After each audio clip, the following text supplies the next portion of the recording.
Ya, pemirsa, Presiden Prabowo Subianto dalam upacara Hari Lahir Pancasila Senin lalu ini menyampaikan dan juga menekankan tidak akan segan-segan untuk menyingkirkan pengkhianat bangsa tanpa pandang bulu. Lalu siapa yang dimaksud pengkhianat bangsa ini? Malam hari ini kita akan temukan jawabannya dalam pembahasan bersama dengan sejumlah narasumber yang sudah hadir bergabung di Apa Kabar Indonesia Malam. Ada Mas Hariko Satria dari Kantor Komunikasi Kepresidenan. Selamat malam Mas Hariko. Selamat malam. Sehat Mas, terima kasih sudah hadir di Apa Kabar Indonesia Malam. Selamat Hari Pancasila. Dan juga hadir bersama kita ada Mas Guntur Romli, politikus PDIP. Mas Guntur Romli, apa kabar? Sehat Mas? Terima kasih sudah hadir. Dan tentunya hadir bersama kita Bang Henry Satrio. Selamat malam Bang Hensat. Oke, dan juga bergabung melalui sambungan Zoom ada politikus Gerindra Bang Daniel Anzar Simanjuntak. Selamat malam waktu Indonesia Bang Daniel. Assalamualaikum.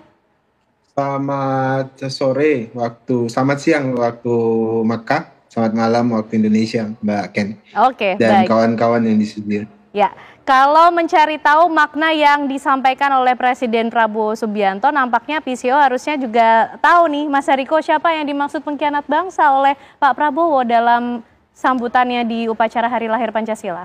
Ya, terima kasih Mbak Ken.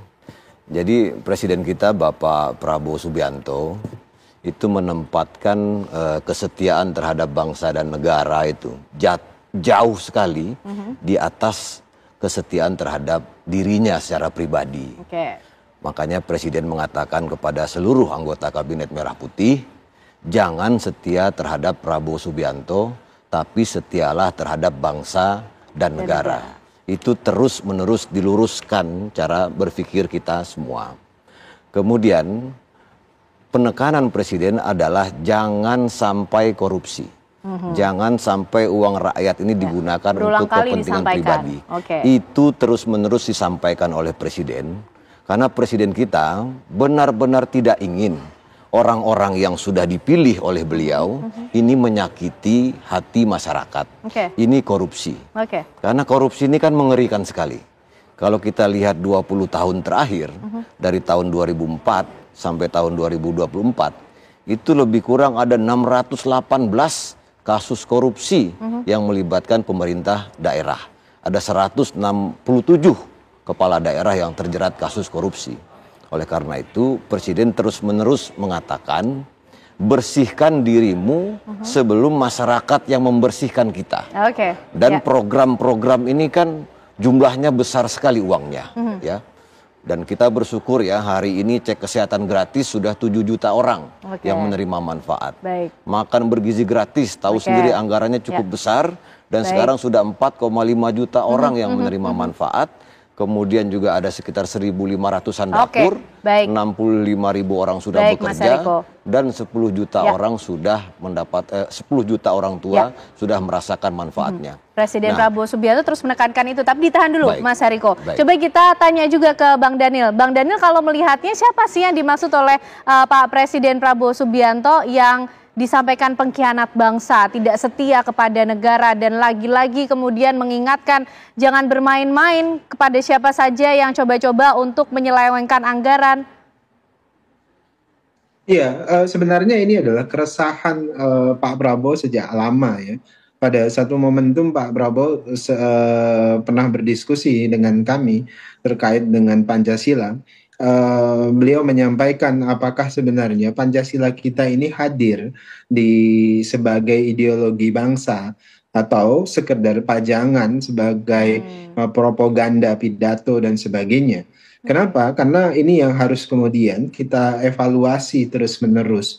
Bagaimana kemudian menghadirkan Pancasila di setiap kebijakan dan nafas dari kebijakan pemerintah Indonesia. Nah, salah satu memang yang mendestruksi nilai-nilai Pancasila itu hadir untuk menghadirkan kesejahteraan bagi seluruh rakyat Indonesia itu adalah korupsi. Tidak ada di dunia ini yang kemudian maju kalau kemudian korupsi masih ramai.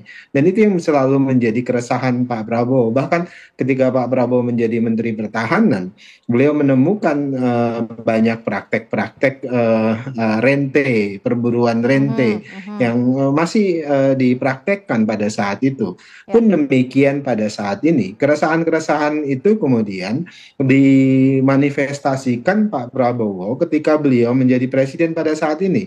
Bahkan dengan cara-cara yang sebenarnya itu sangat smooth. Dalam konteks sangat smooth saya maksud adalah Pak Prabowo memperingatkan kepada seluruh jajaran eksekutif dalam hal ini birokrasi untuk segera berbenah diri. Pak Prabowo masih membuka ruang kepada semua pihak untuk berbenah diri, atau dalam bahasa agama bertobatlah segera. Artinya Pak Prabowo sudah mulai mendeteksi ada yang mulai nakal-nakal kah, Bang Daniel? Iya betul, jangan jauh-jauh Mbak. Misalnya saya 7 tahun menjadi juru bicara Pak Prabowo, hari ini kemudian saya mengurusi perhajian. Bayangkan haji yang salah satu simbolisasi puncak ibadah seorang muslim, itu bisa ada manipulasi dan korupsi. Dan separah itu sebenarnya praktek korupsi di negeri kita. Tegas Pak Prabowo menginginkan agar kemudian semua pihak berbenah dari hulu sampai hilir, sebelum kemudian pada waktunya Pak Prabowo akan bersikap tegas kalau kemudian kalian tidak berbenah diri. Misalnya di sektor ini tidak ada itikat untuk berbenah diri, misal di sektor saya saja lah, perhajian yang kami akan tangani 2026 nanti, kemudian hari ini tidak ada itikat untuk berbenah diri, maka akan ditindak dengan terang dan tegas, karena ini menguasai hajat hidup orang banyak dan bersesuaian. Kita tangkap poinnya Bang Daniel. Bentuk keresahan Pak Prabowo masih diberi kesempatan untuk berbenah diri. Tapi Mas Guntur, ini disampaikan momennya pada upacara Hari Lahir Pancasila. Di situ Bu Mega juga hadir, Mas Guntur. Apa kemudian yang bisa dimaknai? Ya, kalau saya memahami yang disebut dengan pengkhianat oleh Pak Prabowo, kemudian di konteksnya ada lahir Pancasila, maka adalah orang yang berkhianat kepada Pancasila, orang yang tidak setia kepada negara. Itu kan kutipannya Pak Prabowo. Yang tidak setia kepada Undang-Undang Dasar, ya, itu akan kami singkirkan. Jadi ini tegas, ini soal pengkhianatan kepada dasar negara, kepada negara itu sendiri, ancaman terhadap negara, dan disebutkan tidak pandang apa sukunya, apa partainya, atau keluarga siapapun. Saya kira ini pidato yang bagus, yang jelas dan tegas, ya, dan juga memberikan peringatan, dan termasuk juga aktualisasi nilai-nilai Pancasila itu disampaikan oleh Pak Prabowo, termasuk adalah soal bagaimana memberantas soal korupsi, soal manipulasi, soal penipuan. Itu kan kecurangan-kecurangan atau kebocoran yang selalu disampaikan oleh Pak Prabowo.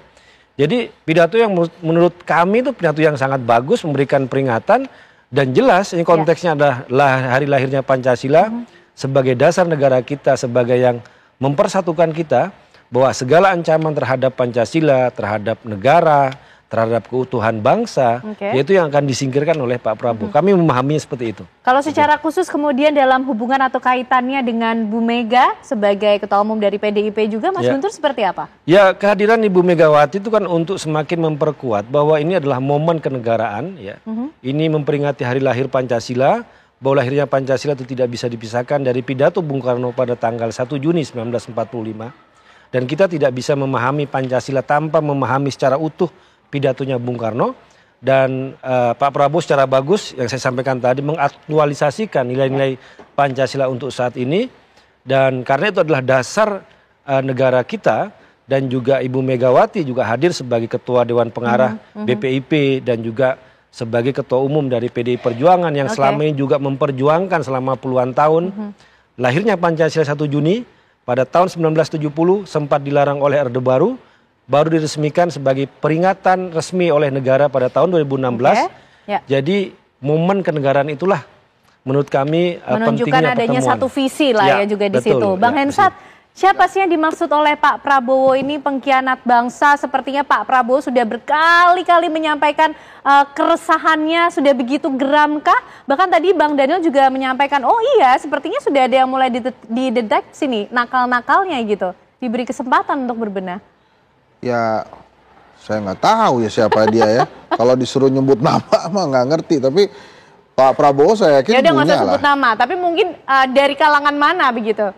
Ya kalau yang kemarin disebutkan kan misalnya yang disebut itu adalah LSM yang menerima uang dari luar negeri gitu misalnya, mungkin itu juga menjadi sasaran Pak Prabowo. Tapi kan kalau kelompok masyarakat mana atau individu mana, saya yakin Pak Prabowo sudah mengetahui itu. Hanya gini kan, kemarin itu kan tepat 1 bulan setelah peringatan Hari Buruh ya, 1 bulan 1 hari.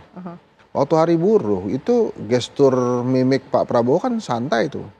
Gua ngopi dulu ya, bukan kayak gitu tuh ngomongnya. Padahal dia menghadapi masa buruh yang luar biasa banyak.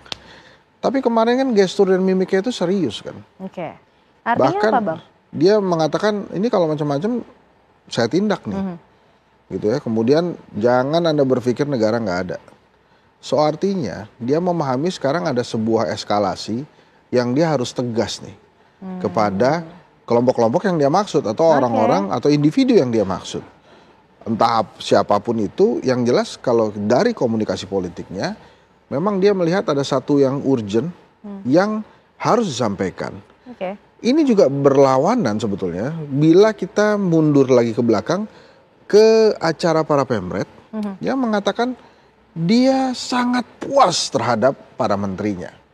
Nah, apakah kemudian kemarin pada saat pidato 1 Juni itu dia juga menyasar para menterinya, ya akan ditindak, jadi artinya mungkin akan ada reshuffle gitu ya. Nah itu kan yang tahu Pak Prabowo. Hanya memang atmosfernya kemarin completely different. Kalau kita lihat bagaimana bersahabatnya Pak Prabowo pada saat di ruang meja makan ya, atau pada saat berjalan dengan Ibu Mega dan Gibran, begitu bijaknya beliau itu menempatkan Ibu Mega di depan Gibran sebagai wapresnya. Itu kan atmosfernya berbeda pada saat dia bicara dengan atau berpidato di Hari Pancasila yang saat itu banyak sekali media yang meliput gitu. Halayak di depannya terbatas, tapi intensi dari isi pidatonya itu luar biasa. Dan ya itu tadi saya katakan berlawanan dengan sebelumnya. Sebelumnya dia santai, kali ini serius. Gitu ya. Kemudian sebelumnya dia mengatakan dia percaya kepada menteri-menterinya. Nah ini yang kemarin ini seperti ingin mengembangkan sebuah opini bahwa oke, kalau harus di reshuffle, saya ready nih untuk reshuffle. Kalau ada eskalasi berarti ada potensi ancamannya juga meningkat nih ya. Udah one level up berarti ya. Iya, udah mulai bikin deg-degan nih kan. Kemarin itu. Udah SP berapa berarti ya ini ya keluarnya untuk orang-orang yang dimaksud oleh Pak Prabowo. Karena tadi juga disampaikan nih pejabat-pejabat yang tidak sanggup bekerja dengan bertanggung jawab dengan baik, mundur saja. Sebelum saya tindak. Nah, sebelum ditindak. Apakah kemudian yang dimaksud pejabat-pejabat ini adalah di lingkungan kementerian? Mas Hariko mungkin